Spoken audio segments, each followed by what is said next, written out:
Hello to you. I do hope you're well. Welcome to this GCSE Religious Studies revision session. I'm Ben Waddle, and today we're taking a look at the design argument for the existence of God from theme C, the existence of God and Revelation. So let's just take a look. This is the first topic in theme C. So when it comes to the themes paper for the AQA exam, this is of course on paper 2, and it is a potential topic for the theme C section. So if we just look at the theme C, spec there, can't get my words out today.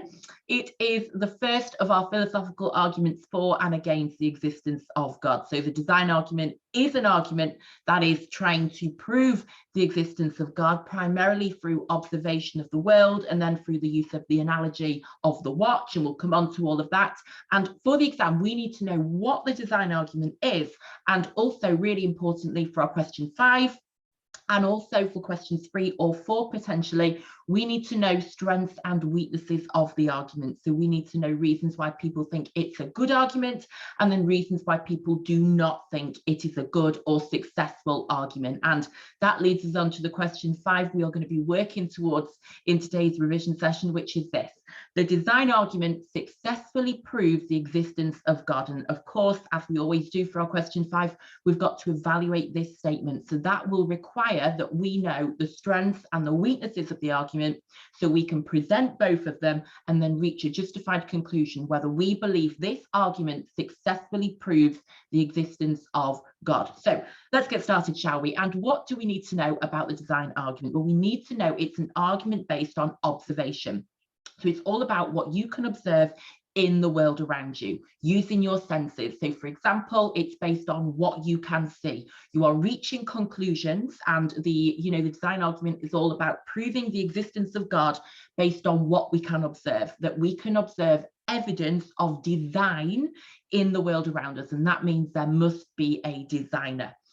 Now, the technical tier 3 term, if you like, for this is empiricism. You don't need to know that for the GCSE exam, but if you want to impress your teacher or you are thinking about A-level RE, it's called empiricism, when it's all about your experiences and it's all about your observations of the world around you, which then leads you to a certain type of knowledge. And in this case, the design argument is arguing that our observations of the world around us lead us to knowledge of God. So what do we need to know? We need to know that the world contains, apparently, evidence of design. And the evidence of design means, according to this argument, that there must be a designer. So because we can observe evidence of design, that leads to the conclusion there must be a designer. And this argument is saying that the designer must be God. So I've put on the screen there just some examples of what could constitute evidence of design. So it could be, for example, that the fact the world is so complex that nature works perfectly. So the different seasons, the regularity of the seasons, the 24-hour day, the way in which nature works together, the way in which gravity holds us down, the perfect distance of the Earth from the sun, which facilitates human life.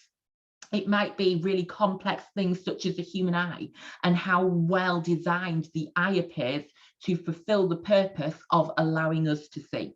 So just start to think now about what the evidence of design could be in the universe and why that leads to the conclusion there must be a designer that we call God. Now, William Paley is the main man we need to know for the design argument, and he is going to use the example of a watch to prove his point that because the world shows evidence of design, there must be a designer, and that designer is God. So who is William Paley? Well, he was born in 1743, just in case you wanted a little bit of historical background to all of this, and he's the author of a very famous text called Natural Theology, and it's all about the idea that God can be known through the natural world, through what we observe in nature.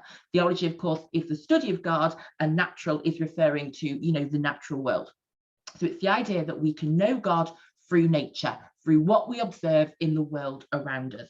And he said this, he said, the marks of design in the universe are too strong to be gotten over. So we cannot ignore or put to one side the marks of design, as he calls them, in the universe. And he says design must have a designer, and he says that designer must have been a person, and that person is God. So he is saying that because we can observe design in the world around us, there must be a designer, and he says that designer must be God. So this is how he's going to prove the existence of God using his design argument. And one of the key tools that he uses is the watchmaker analogy. So he's going to use a watch to prove to us that because we can see design in the world around us, there must be a designer, and that designer must be God. So this is what he's doing. He's using an analogy. So he's got a watch, which is going to be his key example. And, you know, back in William Paley's day, a watch was a brand new innovation. Everyone was mesmerized. They were captivated about how incredible the watch was. So it was a really powerful analogy for him to use. It was a really powerful example for him to deploy as part of his argument, because everybody was, you know, they were starstruck. As I say, they were mesmerized by this incredible new, complex, incredible thing, the watch, which allowed them to tell the time. And he therefore uses the watch as an analogy for the world. And an analogy is a comparison between one thing and another. So in William Paley's case, between a watch and the world, typically for the purpose of explanation or clarification. And William Paley's point is going to be that because a watch needs a watchmaker, the world needs a world maker. So they both have evidence of design because they are so perfectly designed for their purpose. In the case of a watch, it is so well designed for the purpose of telling the time.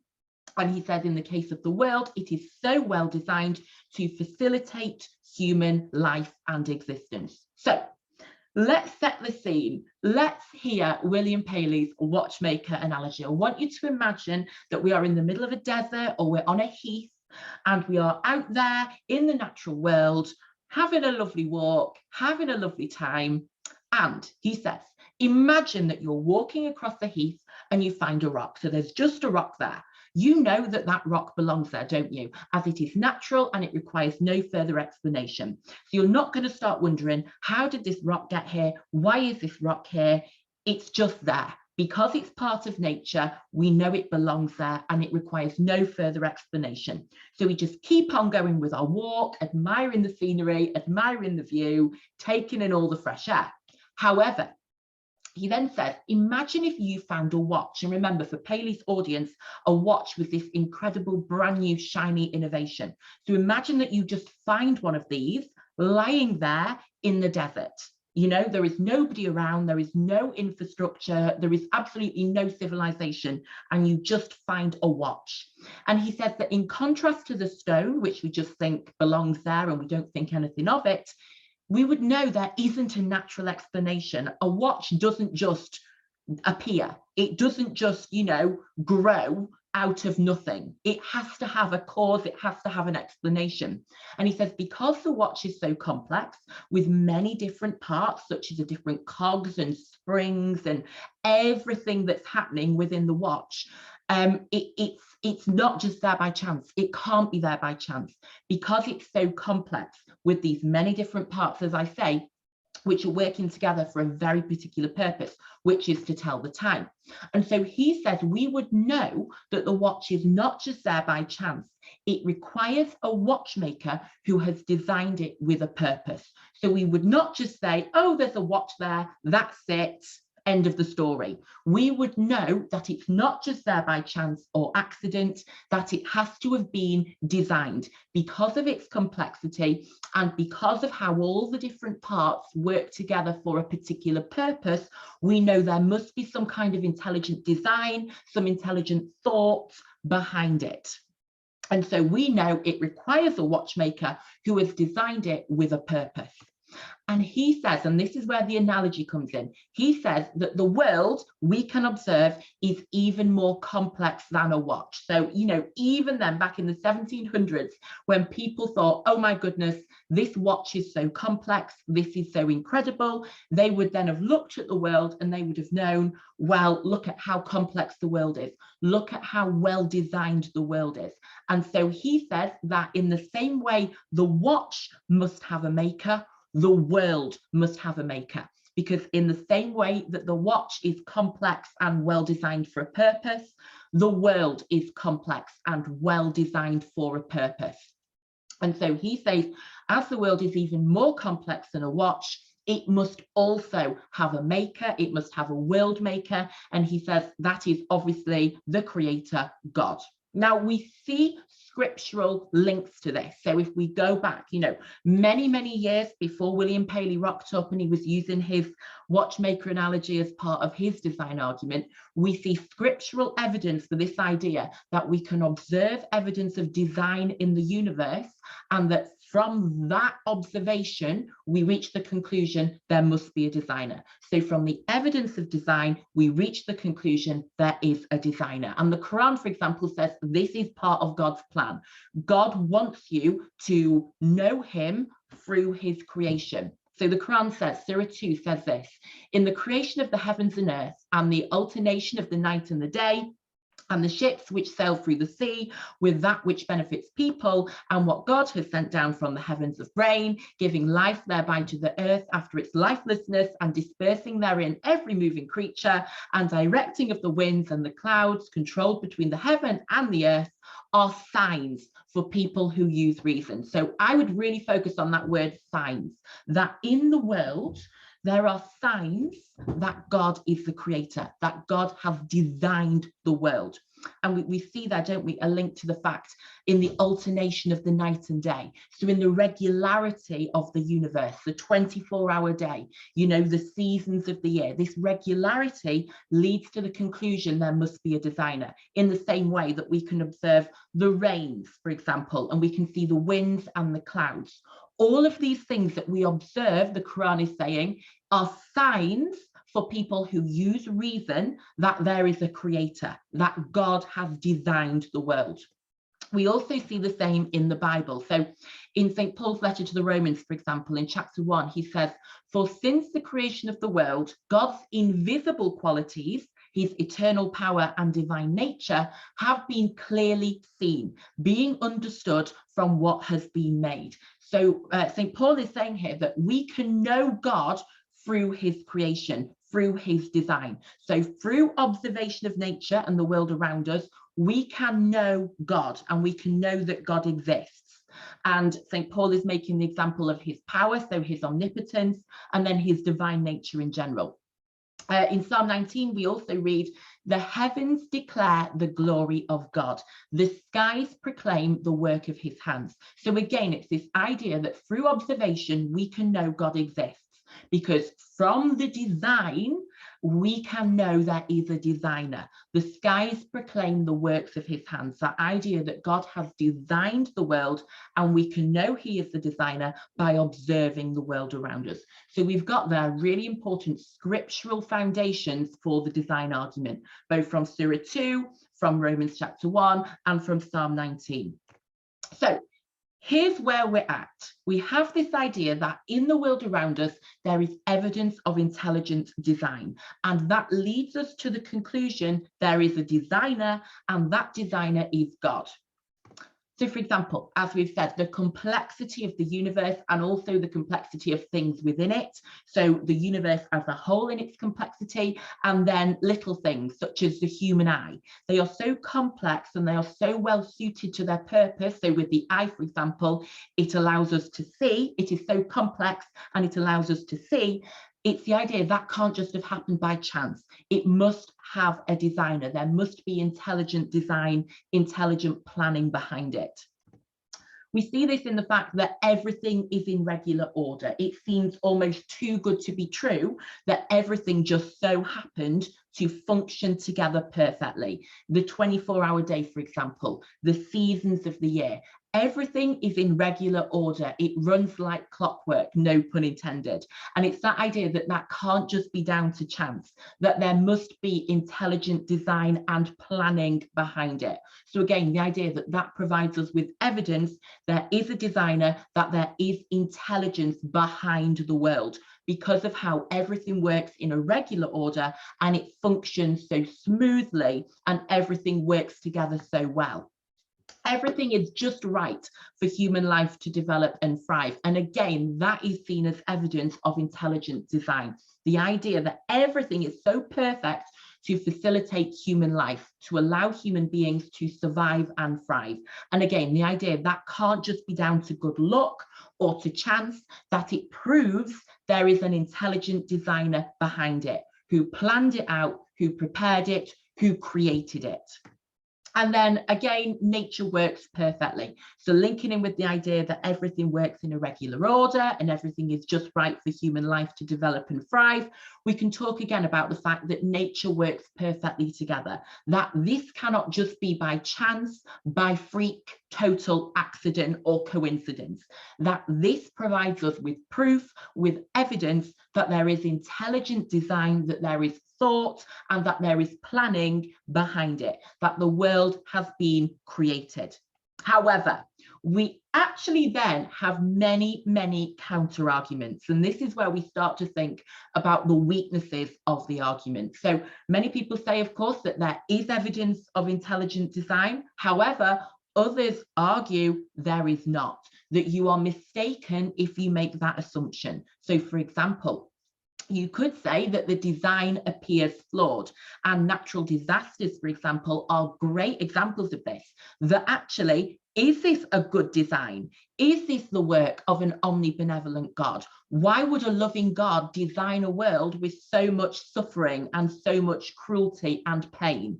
So does the world actually reveal the existence of the God of Christianity or the God of Islam? What kind of God would design this world? The design appears flawed.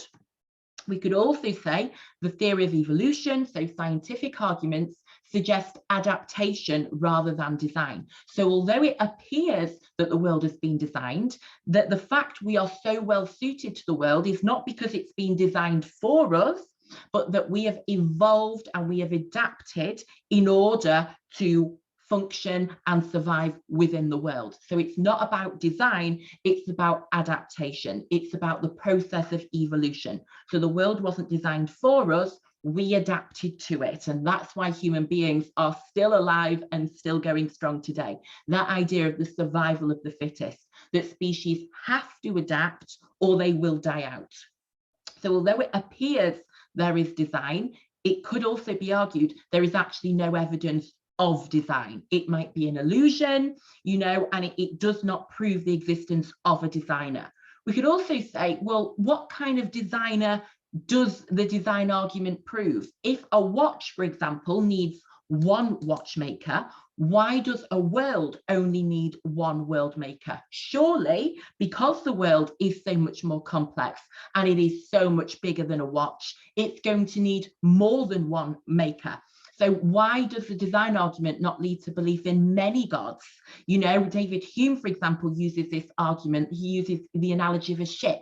A watch might need one maker, but a ship needs many makers. One person on their own can't build a cruise ship, And so if you then scale it up again to the entire universe, surely there are many, many, many gods who have worked together to create this entire universe. You could also say, if the world needs a designer, then doesn't the designer need a designer? Because if the world needs a designer, because it's so complex, then surely the designer of the design needs to have been designed. And you could go back and back and back.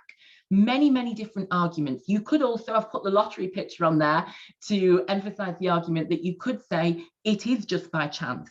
Although it appears to be designed, it could literally just be by chance. And that's amazing. And we feel all of this awe and wonder, but that doesn't mean there is a designer. It could just be complete coincidence. It could just be a complete and utter fluke, if I can use that word. We're going to have a look at some more strengths and weaknesses as we go forwards now, but just keep this in mind.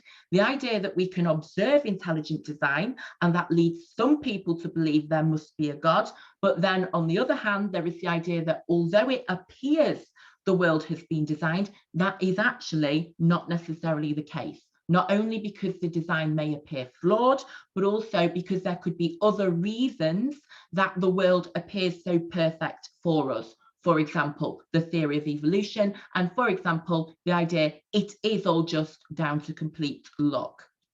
So this leads us on to our AO2, where we've got to evaluate the design argument. Now, we're very familiar with that word, aren't we? We know what it means to evaluate. We need to look at the strengths and the weaknesses of something. We need to look at both sides of the argument. And then, of course, for our question 5 answers, we've got to reach our justified conclusion. So let's take a look at building a balanced argument. How could we evaluate the design argument? Do excuse me, let me just have some green tea. So we need to take a look at the strengths and the weaknesses. This is how we evaluate the design argument. So let's start with the strengths, shall we? And I've put them in green. We can say that there is evidence of design in the world. So we can absolutely observe evidence of design in the world. And we can do that using empiricism, using observation. We can see this evidence of design in the world. For example, plants and animals. You could use the example of the eye and how well designed it appears for the purpose of seeing, for example. We could say that evolution could be part of the design process. So you could say that, you know, the theory of evolution can be compatible with the design argument, because you could say that process has been designed by God.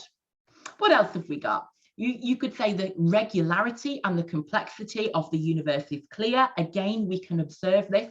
We can see, you know, the seasons. We can see the regularity, the routines. We can see how the world rotates in that yearly annual cycle. We can observe for ourselves the regularity and the complexity of the universe. And you could say that does lead us to the conclusion that there must be a designer. There must be a reason that it is functioning so well and so efficiently. As we saw before from Surah 2, from the Psalms, and from Paul's letter to the Romans, Scripture also teaches us the world reveals evidence of God's design. So religious people believe the design argument is successful. It can successfully prove the existence of God because they're holy books, because the Quran and the Bible both say that you can know God exists by observing the world. You can know there is a designer by observing design. So there is scriptural support for this to back this up and to say, yes, this is a successful way of proving God exists, because our scripture, our holy books, says you can know God and you can know his qualities, for example, his omnipotence, through observing the world around you. However, we then also need to know the weaknesses. So why people would say, hang on a minute, this argument is not successful. It does not successfully prove the existence of God. So you could say it can't be proved that God is a designer. So even if the design argument can show you that there is design and there must be a designer, that doesn't necessarily mean that God is that designer. You know, we can see that as a leap that has no evidence whatsoever. It's a matter of faith that you believe God is the designer. It is not supported by any evidence. So, for example, as I said before, why not many gods? We do not have any evidence that the God of Christianity, the God of Islam, the God of monotheism is the designer, even if we can agree that there must be a designer. We could also use the argument from evolution. Evolution, excuse me, suggests that we developed by adaptation or chance rather than design. Now, obviously, I have also just said that evolution could be part of the process, but equally, you could argue that evolution undermines the design argument because it says we developed by adaptation or chance rather than design, that we adapted to the world rather than having the world designed for us. You can't compare a watch to the world. So you could argue that William Paley's analogy doesn't work because although, you know, it's very true that the watch must have a maker, you cannot compare something within the world to the entire world and universe as a whole. So you cannot compare the watch to a world. You could also say that the design appears flawed. So what kind of God designed this world? Was God having a bad day? Was God feeling a bit mean on that day? Is he the omnibenevolent, omnipotent, omniscient God of Christianity, linking this into paper 1, the problem of evil and suffering, and also to later in theme C when we talk about the existence of evil and suffering again? The design appears to be flawed, so it can't prove the existence or the God of Christianity or Islam. And then Richard Dawkins, and you don't need to know this quote, but if you are going for a grade 9, if you're looking to impress your teacher, you could talk about Richard Dawkins. He wrote a book called The Blind Watchmaker. He's a very, very passionate atheist. And The Blind Watchmaker is referring to this argument, to design arguments, and he's explaining why they don't work. Because he says the only watchmaker is the blind forces of physics. So there is no designer, it is all explained by science. And he says it is the blind forces of physics because there is no intelligent design, there is no foresight, there is no planning in this process. It is a blind process. The same with natural selection and survival of the fittest. They just happen. There is no design behind it. There is just the forces of science that can explain everything. So Richard Dawkins would say religion is outdated. Because of science, we need to outgrow belief in God. We no longer need to believe in God because although it may appear there is design in the universe, science now tells us the real reasons, the actual reasons for our existence. And it's not a designer, it is the blind forces of physics, of natural selection, of science. So Richard Dawkins would say this argument is completely wrong, it's outdated, it's irrelevant, because science now tells us, for example, evolution, natural selection, and physics, how the world came into existence and how human beings came into existence. Here's a little advanced evaluation point for you. If you are thinking about A-level or you are thinking about impressing the examiner or your teacher in class. And it comes from David Hume, a very, very famous philosopher, who, as you can see, was born before William Paley. So he was talking about design arguments in a more general sense. But basically, the point that he was making is this. It is wrong to compare the world to a watch. He says you cannot compare the world to a watch because, he says, the world is more like a vegetable than a watch. Now, whenever I hear this quote, I always have this image of like a giant floating carrot in space for some reason. Now, I don't think that's precisely what he was saying. The point that he was making is that the world cannot be compared to a man-made machine, because it's a completely different thing. He's saying it's more like a vegetable in the sense that it produces itself, that it's something more organic and naturally occurring rather than, as I say, a man-made machine that has been designed by a man for a particular purpose. So he's saying that the world is more organic. Nobody designed a carrot. Nobody did a blueprint for a broccoli and then designed it. They just grow themselves. They just come into existence, don't they? Obviously, I'm no vegetable expert, my loves, but I hope you get what I'm trying to say here. So he's saying the world is more like a vegetable than a watch. It's naturally occurring, it's organic, it's not man-made, it's not a mechanical product that someone has designed in a workshop, for example. It is more like a vegetable, something naturally occurring that can grow itself or can come into existence through natural means rather than a watch. So there's just a little A-level link for you in case you are looking at stretching yourself when it comes to this topic in the exam and in the classroom. So really important before we finish that we just take a moment to ask, what does this argument tell us about God? And I just want to remind you of that quote from St. Paul from Romans chapter 1, verse 20, that for since the creation of the world, God's invisible qualities, his eternal power and divine nature have been clearly seen, being understood from what has been made. So this is the idea that the design argument can tell us about God, that we can know something about the designer based on our observations of his design. So from what we can see in the world, we can know something about the world maker, who theists believe to be God. So What can it tell us about God? What can we find out? The first one, and this links in directly with what St. Paul says, is omnipotence.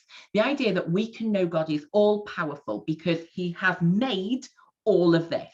So it leads us to this idea that God is all powerful, being able to create the entire universe. It also could lead us to understanding he is omnipresent, that he is all present because he is found throughout his creation. So we can see evidence for God everywhere, reflecting the fact that he is everywhere and that he has left his mark on everything and everyone. Omnibenevolent, we could say, he's all loving because he cares for his creation and he took time to plan it. So he loves humanity, for example, because he created this world perfectly for them. So he has gone out of his way to make sure everything functions, to make sure it is perfectly designed for human beings. And obviously our argument from evolution would say it's adaptation rather than design.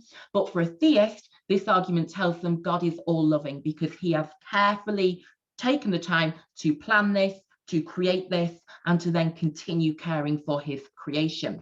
And we'd also say that it shows he is all knowing because he is able to see everything he has created, reflecting the idea that he is this designer, he is the creator. So these are some of the attributes or the qualities of God that you could argue the design argument reveals. That observing design, and remember the argument is all about design, tells us about the designer. So just a nice little link to your attributes of God, so to paper 1, and also of course across paper 2, which is where we find our particular questions on the design argument. So talking of paper 2, how might this question come up? How might it look on the exam? So you could get a question on this, you know, pretty much across questions 1 to 5, but I thought today we could just focus on question 5. So you could get a statement such as, the design argument successfully proves the existence of God. So you would be weighing up whether the design argument successfully proves the existence of God. So does this argument prove to you that God exists? Are people persuaded by it? Are people going to be convinced by it? Does the argument work? Is it successful? This is our key question. And of course, for question 5, we have to give both sides of the argument. So you're going to give those strengths that we had in green, you're going to give those weaknesses that we had in red, and then you're going to reach your justified conclusion. At the end of your essay, you're going to tell me, do you think this argument successfully proves the existence of God, and then why or why not? So here's some of the arguments I thought you could include. I'd recommend structuring these in a point evidence explain link style. And I've put a couple of sentence starters that I thought might be helpful for you just on the right hand of the screen there. So reasons to agree with this statement. You could say that many religious believers may point to evidence of design in the world. For example, plants, animals, and the way the world works. I might talk about the eye, for example, and how well designed it is for the purpose of providing us with sight or seeing, if I want to be more concise. And you could say this suggests a designer, and the concept of God being this designer makes sense. Because of what we know about the attributes of God and the qualities of God, it makes sense that he is capable of designing this universe because he's omnipotent, because he's omniscient, for example. I could say the argument offers evidence that supports Christian and Islamic understandings of God.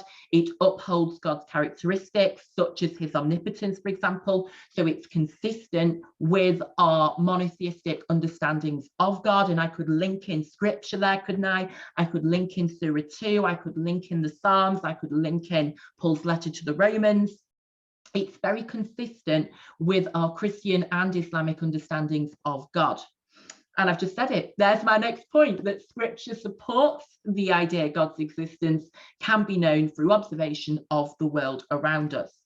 And I could also say that some religious believers see scientific theories such as evolution as supporting religious explanations for the origins of the world. Evolution can be seen as part of God's plan in designing the universe. So again, you could say, you know, evolution is complex. So evolution can't just have started happening. Somebody must have designed this process, and that is God.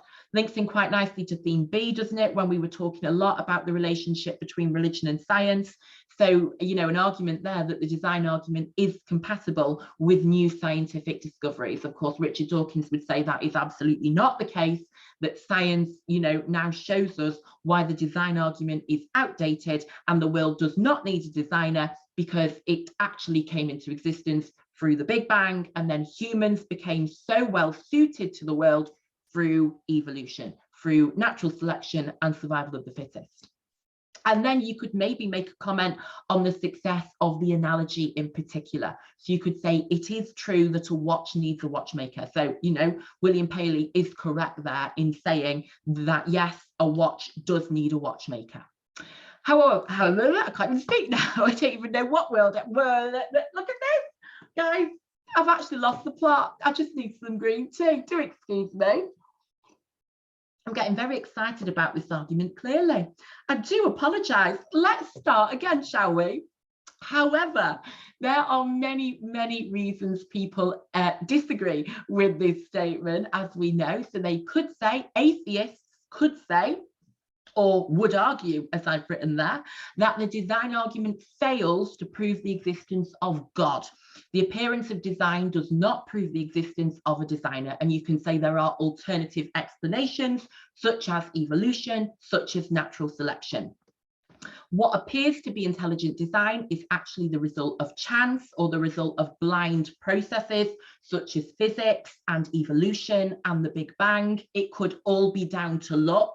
You know, it could literally be like winning the jackpot on the lottery. It just so happens that, you know, by complete coincidence, the world came into existence as it is, and that's just luck, and there is no other explanation. You could say that evolution and the Big Bang do not require a designer. They actually provide a better explanation. So that's what Richard Dawkins would be arguing, that because of these new scientific discoveries, we need to outgrow God. We no longer need to believe there's a designer, because we know the truth. We know that actually things are the way they are because of evolution, because of the Big Bang, and neither of them require a designer or a God to explain them. So Richard Dawkins himself saying that the only watchmaker is the blind forces of physics, that science explains everything, that there is no intelligent design. The only thing that intelligence will show us is that there is no need for a designer. And you could say, of course, that argument linked to evil and suffering, one of the key topics on paper 2 and also in paper 1, of course. It's the idea the design appears flawed. If a loving God, an omnibenevolent God, designed the universe, then why is there evidence of bad design, of suffering, of natural disasters, tsunamis, earthquakes, you know, innocent children dying from awful diseases that are naturally occurring? What is the explanation there? What kind of designer would design a world with so much cruelty and so much suffering? And then again, just bringing it back to the analogy, you could say that the analogy doesn't work because you can't compare a watch to a world. And you could link in David Hume there if you were feeling really ambitious. He said that the world is more like a vegetable than a watch. It is naturally occurring rather than being a man-made machine. So there's some arguments for both sides of the argument, bringing those strengths and those weaknesses to life, if you like, in terms of how they would look on the exam. And then, of course, your final job for this question would be to reach a justified conclusion. So to start off your paragraph by saying, in conclusion, I personally believe that the design argument does or does not successfully prove the existence of God, because, and then explain that to me. Then tell me what you think and why. So there is our look at the design argument for theme C. Thank you very much for joining me. Any more questions that you have, please do let me know down in the comments section below. You can get a copy of this PowerPoint for yourself in the description box below as well. Thank you for watching. Have a great day and good luck with all of your studies. Bye-bye.